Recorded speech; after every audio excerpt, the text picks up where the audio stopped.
3, 2, 1, 0.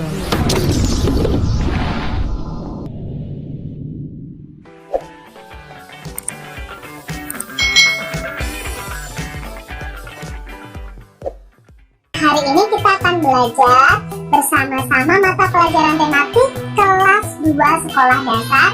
Kita sudah sampai di tema 1, subtema 3, pembelajaran 5. Langsung saja kita ke pembelajarannya.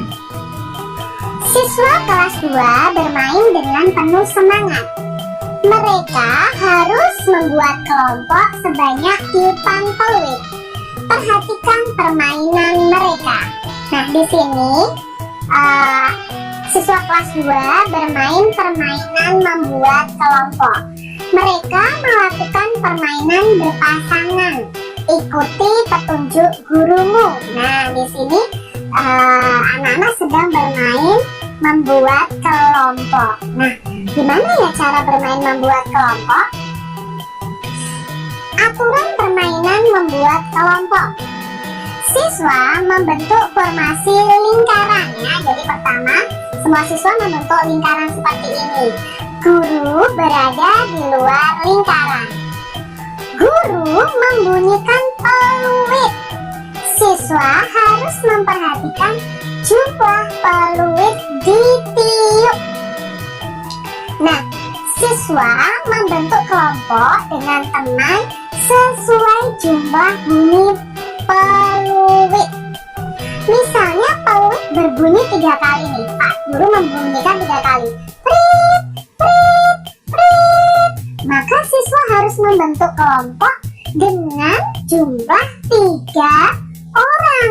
Kalau Pak Guru membunyikan peluitnya 4 kali, ya berarti harus membuat kelompok dengan jumlah siswa berapa? 4 orang.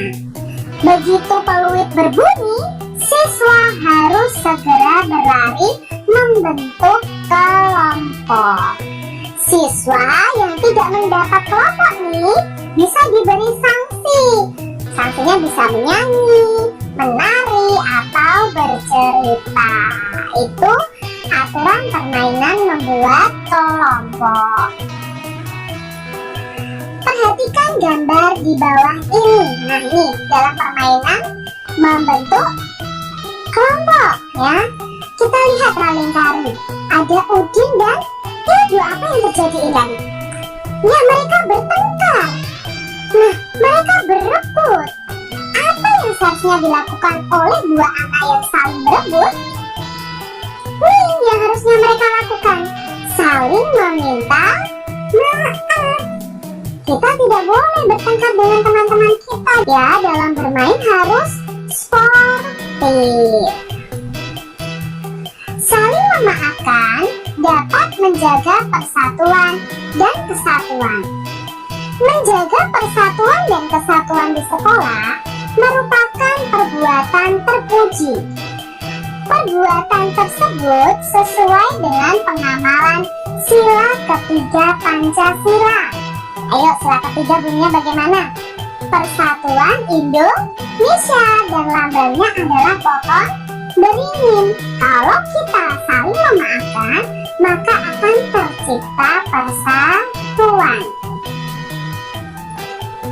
Nah, tentunya masih ingat ya simbol dari Pancasila. Setiap sila memiliki simbol. Dari sila pertama simbolnya adalah bintang sampai sila kelima yang simbolnya padi dan kapas. Kalian harus memahami simbol-simbol ini ya. Penerapan sila ketiga di sekolah.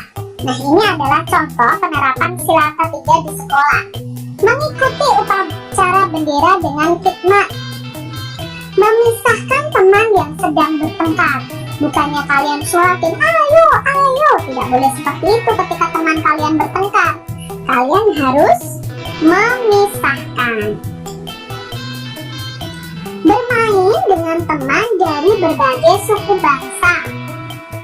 Bekerja sama melaksanakan piket kelas. Menjaga kerukunan. Itu adalah penerapan sila ketiga Pancasila di sekolah.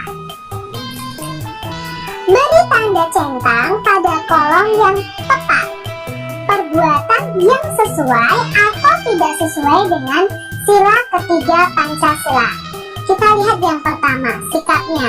Melakukan piket kelas bersama-sama. Apakah itu sesuai dengan sila ketiga Pancasila? Ya, ini sesuai. Yang kedua, hanya mau berteman dengan teman satu suku.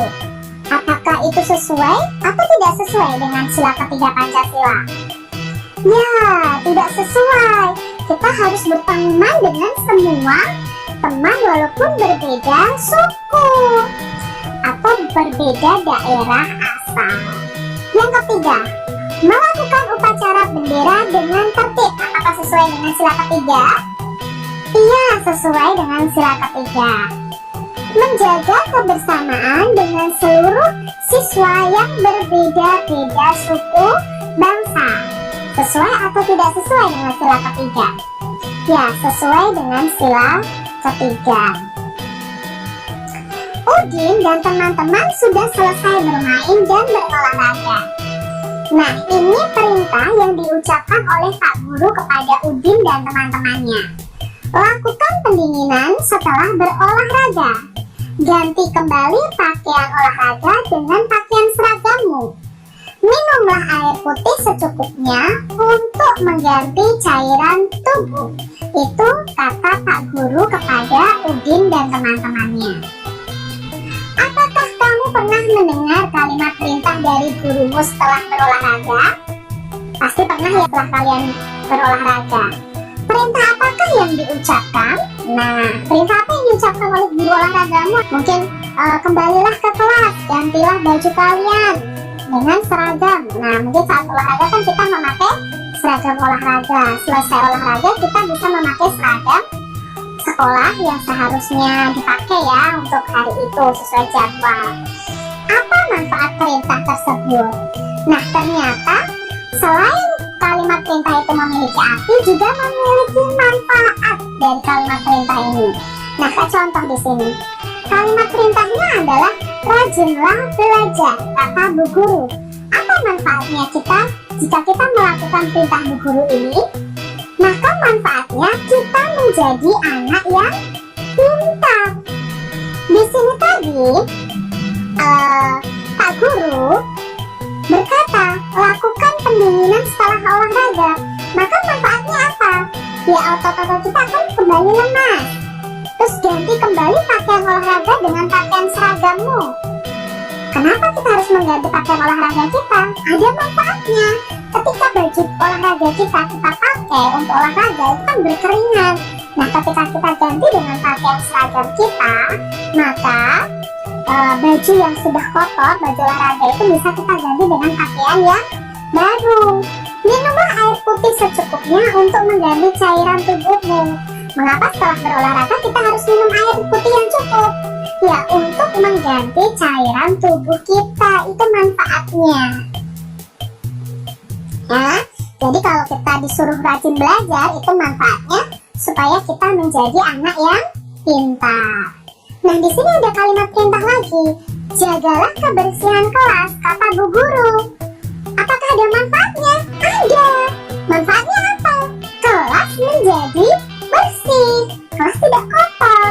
Kita menjadi nyaman untuk tinggal di dalam kelas, untuk belajar di dalam kelas. Itu manfaat dari setiap kalimat perintah. Nah, itu tadi untuk pembelajaran kita di tema 1, subtema 3, pembelajaran 5. Sampai berjumpa kembali di video pembelajaran selanjutnya. Jangan lupa tekan tombol subscribe, lalu tekan lonceng